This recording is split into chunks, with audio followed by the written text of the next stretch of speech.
انسان جو اپنے بیٹے کو وصیت کرتا ہے وہ اس کے تجربات کا نچوڑ ہوتی ہے اور کمال محبت کے ساتھ اس کی سراسر بھلائی مقصود ہوتی ہے، اور باپ وہ وصیت اپنے بیٹے کو کرتا ہے۔ اور یہاں وصیت کرنے سے قبل کتنے پیار بھرے انداز میں، یا بنیا، اے میرے پیارے بیٹے، احفظ انی اربعا و اربعا، میں تمہیں 4 چیزیں بیان کرتا ہوں اور 4 چیزیں اس کے ساتھ جڑی ہوئی ہیں، تو یہ 8 چیزیں تم یاد کرو۔ لا یضرک ما عملت معہن، اگر یہ تیرے عمل کا حصہ بن جائیں تمہیں زندگی میں کبھی نقصان نہیں ہوگا۔ زندگی میں تم شر سے بچے رہو گے، برائی سے بچے رہو گے، نقصان سے بچے رہو گے، تمہارا باطن، تمہارا ظاہر اچھا رہے گا اگر ان 4 چیزوں کو 4 چیزوں کے ساتھ جوڑ کر کے اپنے عمل کا حصہ بنا لو۔ فرمایا ان اغنى الغناء العقل، سب سے بڑا غنا، سب سے بڑی دولت مندی، سب سے بڑی ثروت عقل ہے۔ اگر کسی کو عقل کا رزق دیا گیا ہے تو وہ سب سے بڑا دولت مند ہے۔ اگر اس کے پاس مال و متاع بہت سارے ہیں لیکن بے وقوف ہے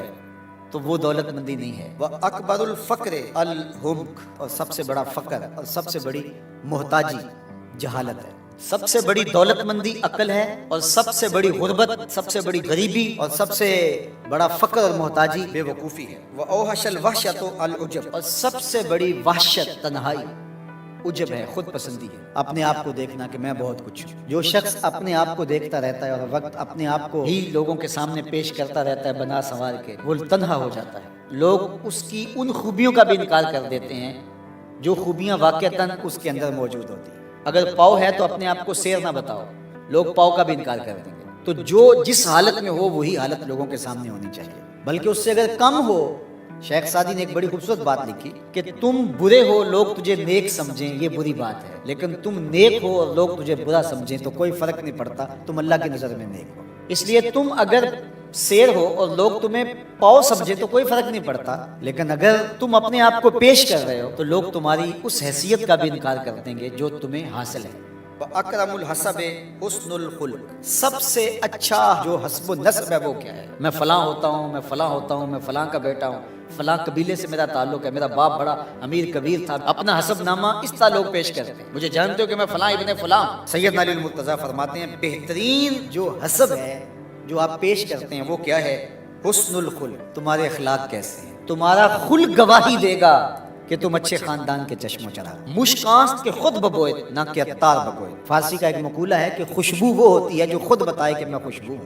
خوشبو بیچنے والا بتاتا پھر ذرا سونگھ کے دیکھیے یہ بڑی اچھی خوشبو ہے، ذرا سونگھیے۔ کہا یہ بتانے کی ضرورت نہیں۔ حضرت علی المرتضیٰ فرماتے ہیں تمہارے خلق کی خوشبو سے لوگ سمجھ جائیں گے یہ کون ہے، تمہارے اخلاق اتنے اچھے ہوں کہ لوگ پہچان جائیں تم کون ہے۔ تو بہترین حسب و نسب کیا ہے؟ اپنے بیٹے حضرت امام حسن رضی اللہ تعالیٰ عنہ کو بتا رہے ہیں، مجھے بتائیے امام حسن سے بہتر نسب اور حسب کس کا ہو سکتا ہے؟ رسول اللہ کی بیٹی کے بیٹے، امام الاولیاء کے فرزند ہیں، رسول اللہ کے نواسے ہیں، بنو ہاشم کے چشم و چراغ ہیں۔ تو انہیں یہ نہیں کہا کہ تم یہ بتاتے پھرنا، بلکہ کہا کہ تمہارا خلق گواہی دے کہ میں محمد کا نواسا ہوں، تمہارے اخلاق گواہی دے کہ میں نے فاطمہ کا دودھ پیا ہے، تمہارا کردار گواہی دے، تمہاری شجاعت گواہی دے کہ تم علی کے فرزند ارجمند ہو۔ اللہ اکبر۔ پھر حضرت علی المرتضیٰ رضی اللہ تعالیٰ عنہ ان چیزوں کو بیان کرنے کے بعد فرماتے ہیں یا بنیا، اے میرے بیٹے، ایاک والمصادقہ الاحمق، بے وقوف شخص کی دوستی سے ہمیشہ بچنا۔ فَإِنَّهُ يُرِيدُ أَن يَنْفَعَكَ فَيَضُرُّكَ، وہ دل سے چاہے کہ تمہیں نفع پہنچائے لیکن اپنی جہالت کی وجہ سے، اپنی بے وقوفی کی وجہ سے تمہیں نفع نہیں پہنچا سکے گا، تمہیں نقصان پہنچا دے گا۔ کہا جاتا ہے کہ بے وقوف دوست سے دانا دشمن اچھا ہے، تو وہ اسی قول کا مفہوم ہے۔ آپ نے اپنے بیٹے حسن کو یہ نصیحت کی، یہ نصیحت پلے باندھیں اور کبھی بھی جاہل اور بے وقوف سے دوستی نہ رکھیں، اس سے رویہ اچھا رکھیں، سلوک اچھا کریں، اس کے لیے خیر کا ذریعہ بنیں آپ۔ یہ مطلب نہیں کہ بے وقوف کو آپ سلام بھی نہ کریں، لیکن دوستی، اعتماد آپ اس پہ نہیں کر سکتے۔ وَإِيَّاكَ وَمُصَادِقَةَ الْبَخِيلِ، اور بخیل سے کبھی بھی دوستی نہ لگانا۔ فَإِنَّهُ يَبْعُدُ عَنْكَ أَحْوَجَ مَا تَكُونُ إِلَيْهِ، اس لیے کہ جب تجھے انتہائی ضرورت کا وقت آئے گا تو وہ تجھ سے دور ہٹ جائے گا، اور تو اس پہ توقع لگائے ہوئے ہوگا کہ میرا دوست ہے اور اوکھے ویلے میرے کام آئے گا، لیکن اوکھے ویلے وہ کام نہیں آئے گا۔ تو بخیل سے دوستی کا ربط نہیں رکھنا۔ وَإِيَّاكَ وَمُصَادَقَةَ الْفَاجِرِ، بدکار شخص سے کبھی دوستی نہ رکھنا، برے شخص سے کبھی دوستی کا رشتہ نہ جوڑنا۔